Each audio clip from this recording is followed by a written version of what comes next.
قلبي دوما يغمرني من فيض ضياء آيات المولى تدفعني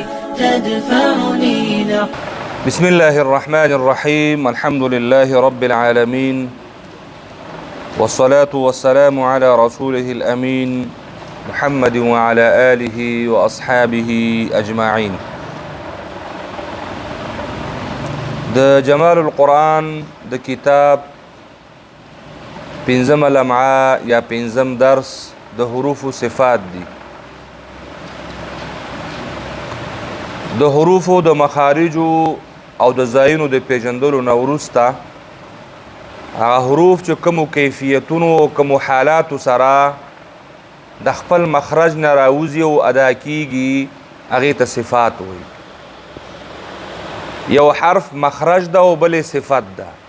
مخرج یعنی د وتلو ځای، صفات یعنی کومو ځانګړتیاو سره راوځي خو ځای خو معلوم شو، هر حرف ځای معلوم شو چې دغه حرف نه به دا راوځي او ادا کیږي. به دغه د راوتو په وخت کې دغه حرف د کومو ځانګړتیاو سره مخ کیږي، د کومو خصوصیتونو سره د مخه راځي، کومو حالاتو سره دا مخ کیږي.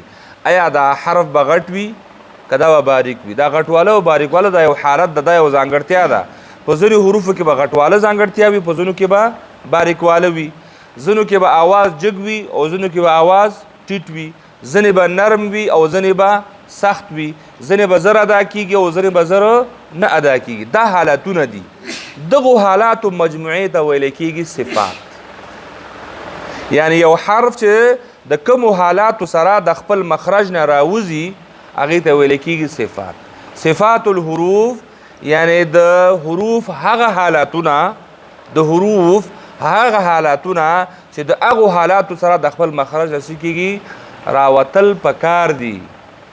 ځکه چې ته به دا صفات پکې څه کوې راولې، نو ته به هغه وخت کې راوستلی شې چې ته یې وپېژنې. ته چې دا حرف وپېژنې چې سین باریک ویلی کېږي، نو چې کله سین ادا کېږي نو ته به هغه کې باریکوالی ضرور راولې. نو ته چې په دې وپېژنې چې سین په ادا کولو کې باید صفیر راشي، نو اول خو به د صفیر پېژنې که نه هله به یې راولې پکې.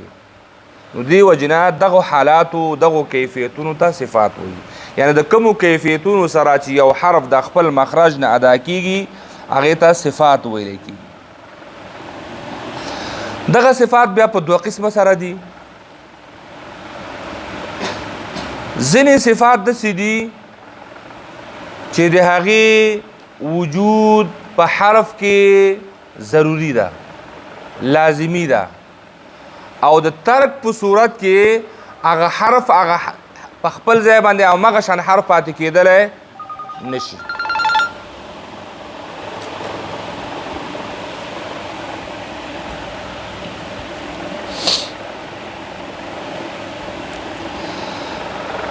دو قسم صفات دي، صفات لازمه او صفات عارضه.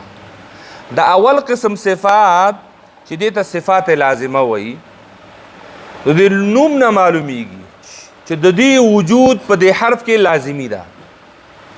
یعنی کوم صفاتو ته چې صفات لازمه وایي د هغې وجود به په دې حرف کې څه شی وي؟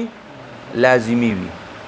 او که چیرې یو څوک دغه لازمي صفات د هغه حرف نه حذف کی، ختم کی، نو د حرف په وجود او په ذات کې یو نمایان تغییر راځي، یو داسې تغییر راځي چې هر څوک ورباندې پوهېږي چې دا هغه حرف نه دی چې کوم منږ ویلی و.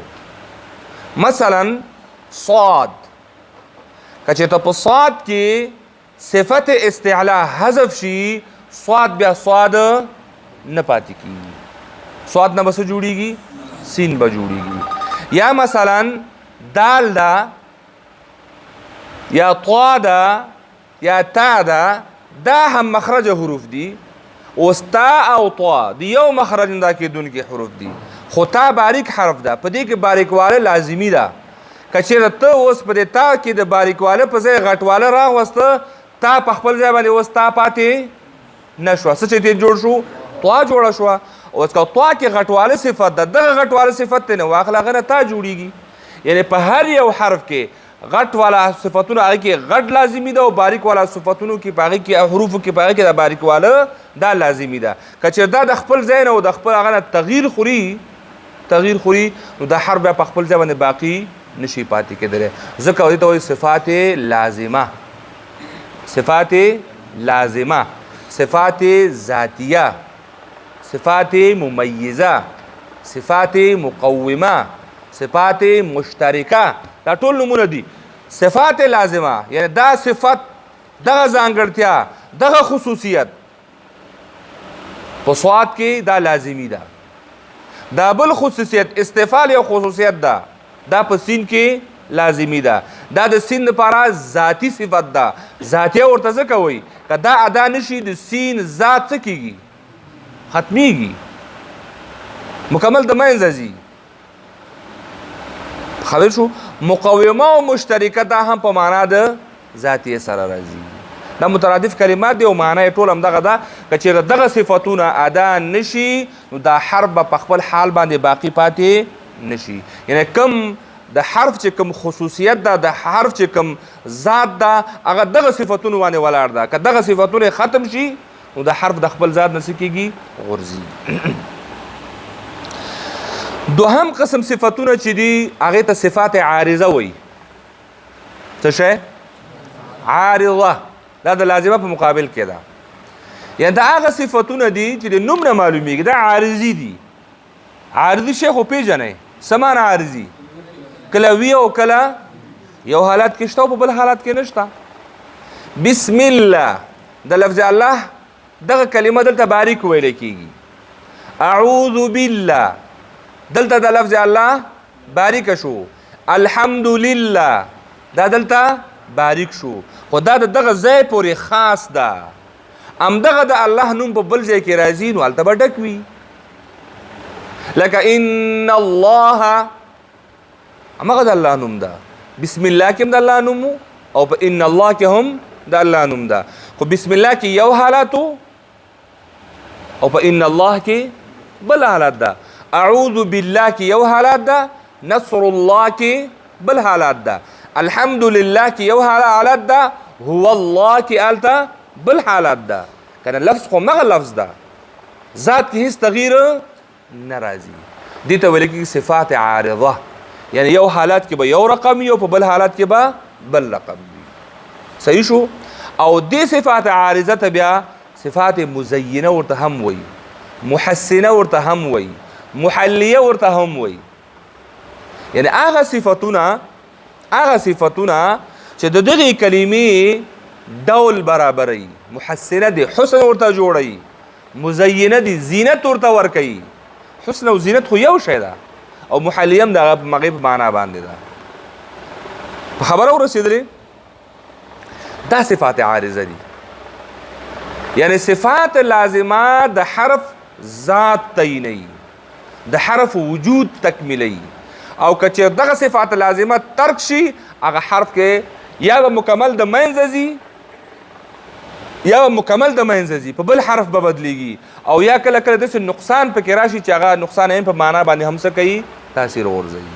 او صفات عارضه بیا داسې دي د حرف ذات کې تغییر نه راځي، د حرف وجود کې تغییر نه راځي، د حرف په ظاهري جوړښت او ښکلا کې تغییر راځي. اوس ان الله که چېرته ډک وویل شي نو د لفظ الله ډېر خوند کوي، ډک ویلی کېږي. او که چېرته دغه لفظ الله ته باریک وایي ان الله الفاظ کم نشول، همغه الف، همغه دوه لامونه، همغه ها ده، حرف کې څه کمی رانغې، په کاف او په لام او په سین بدل نشو، بلکې د ان الله کې چې کوم خوند و، کوم حسن و، کوم زینت و، هغه د منځه لاړه. اوس بسم الله کې لفظ الله باریک ویلی کېږي. په همدې باریک ویلو کې ښکلا ده، ځکه چې محسنه ده که نه. د دغه ځای لپاره د حسن او د زینت دپاره دا قانون مقرر ده چې دا به څنګه وایې؟ باریک به وایې. ته وایې بسم الله، خوله دې مخه نه ښکاري. خبره ورسېدلې؟ د سره څه کېږي؟ اوس د لفظ الله په ټکو کې تغییر رانغی. څه شي کې تغییر راغی؟ ښکلا کې، حسن کې، زینت کې. ځکه ورته محسنه او مزینه ورته وایي. او صفات لازمه ځکه لازمي ده چې چې د هغې نه بغیر وجود نه تکمیلیږي، د هغې نه بغیر ذات نه تعینیږي، د هغې نه بغیر د دوو یو شانو حروفو ترمنځ تمیز نشي کولی، ځکه یو نوم ممیزه هم ده، د صفات لازمه یو نوم ممیزه هم ده، تمیز پکې کولی شي، د تا او د طا ترمنځ تمیز کولی شي، د سین او د صاد ترمنځ تمیز خو پیژنئ، فرق کولی شي، ممیزه دي، جدا کوونکي صفات دي، د تا او د طا ترمنځ جدا کوونکې ممیزه صفت څه شی ده؟ استعلاء او اطباق دي، چې دا په طا کې شته او په حرف تا کې نشته، که نه خو دغه په ټولو صفاتو کې مشترکات لري، ځکه ورته څه شی وایي؟ ممیزه. صفات مو پیژندل؟ څو قسمه شول؟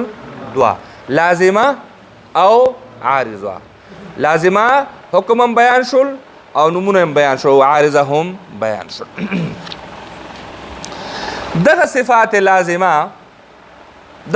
لازمه چې په حرف کې د هغې وجود لازمی ده، ضروری ده، او که دا نشي د دوو حروفو ترمنځ تمیز نشي کېدلی، فرق نشي کېدلی، او که ادا نشي د حرف ذات مکمله د منځه ځي، نو دقه اوس دلته یو بیانوي چې همس ده، جهر ده، شدت ده، رخوت ده، توسط ده، استعلا ده، استفال ده، اطباق ده، انفتاح ده، اذلاق ده، اسمات ده. صحیح شو؟ بیا دغه صفات لازمه یو برخه بل هم لري چې اوه صفات پکې نور دي، صفیر ده، قلقله، انحراف، تکریر، تفشی او استطاله. یعنی صفات لازمه هم په دوو برخو باندې ویشل شو، چې اولې برخې ته د لسو ته صفات لازمه متضاده ویلی کېږي، او دوهمه برخې ته صفات لازمه غیر متضاده ویلی کېږي. صفات لازمه متضاده لس دي، لومبنې لس دي، 15 جوړې دي، 15 د 15 په ضد کې واقع دي. همس او جهر یوه جوړه ده، شدت او رخوت او توسط بله جوړه ده، استعلاء او استفال بله جوړه ده، اطباق او انفتاح بله جوړه ده، اذلاق او اسمات بله جوړه ده. دې لسو ته ویل کېږي صفات لازمه متضاده. ولې ورته متضاده وایي؟ ځکه چې یو بل په ضد کې واقع دي. یعنی څه مطلب د یو بل په ضد کې واقع دي؟ همس او جهر دا دواړه په یو حرف کې نشي جمع کېدلی، ځکه دا دواړه ضدین دي. دواړه چې دي؟ ضدین دي، د یو بل په ضد کې دي. کم حرف کې چې همس راغی هغې کې جهر نشي راتلی، او په کم حرف کې چې جهر راغی هغې کې همس نشي راتلی. دا داسې صفتونه دي چې بعضو حروفو کې به یو راځي، بعضو حروفو کې به بل راځي. همدغه شان د شدت او رخوت ورسره توسط، همدغه شان د استعلاء او د استفال. استعلاء او استفال دواړه په یو حرف کې په یو حالت کې جمع کېدلی نشي.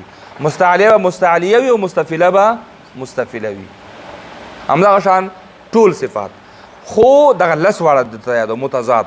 غیر متضاده چې دي نو هغه بیا ځانګړي صفتونه دي د ځینې ځانګړو حروفو دپاره، او صفات لازمه متضاده دا د 29 حروفو ټولو دپاره دي. دوه جوړې دي، څه کې به یوه جوړه راځي او څه کې به بله جوړه راځي. خو صفات لازمه غیر متضاده هغه د ټولو حروفو دپاره نه دي. د ټولو حروفو دپاره ځینې خاص حروف دي. صفیر خاص 3 حروف دي، قلقله 15 حروف دي، لین حروف درته معلوم دي. صحیح شو؟ ورپسې نور صفتونه دي هغه هم درته معلوم دي. صفات لازمه متضاده یو بل سره په ضد کې دي او د ټولو حروفو دپاره دي. صحیح شو؟ او غیر متضاده د ځینې ځانګړو حروفو دپاره دي. صفات لازمه متضاده ضد لري او غیر متضاده ضد نه لري. وصلى الله تعالى على خير خلقه محمد وعلى آله وأصحابه أجمعين برحمتك يا أرحم الراحمين.